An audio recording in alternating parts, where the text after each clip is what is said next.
အာနာအတွက်သီလချိုးဖောက်ဖို့ဝန်မလေးတမာရီဖြတ်ဖို့ဝန်မလေးဟုတ်ကလားဒါရီယာကံစွမ်းအားတွေလားဉာဏ်စွမ်းအားတွေကံစွမ်းအားကခမရတို့တန်တရားစခန်းတတ်နိုင်သလားတန်တရားဒုက္ခကလွတ်နိုင်သလားဒါဖြင့်ကံစွမ်းအားသည်တန်တရား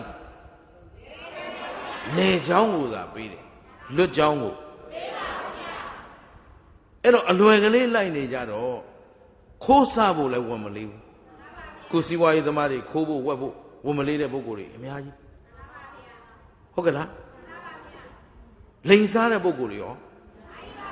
အဲ့တော့သူတို့သီလကိုတန်ဖိုးထားသလားမထားဘူးလွယ်လွယ်ပတ်ဆံရရင်ပြီးတာပဲလွယ်လွယ်ယာထူးရရင်ပြီးတာလွယ်လွယ်ဂုံတရရရင်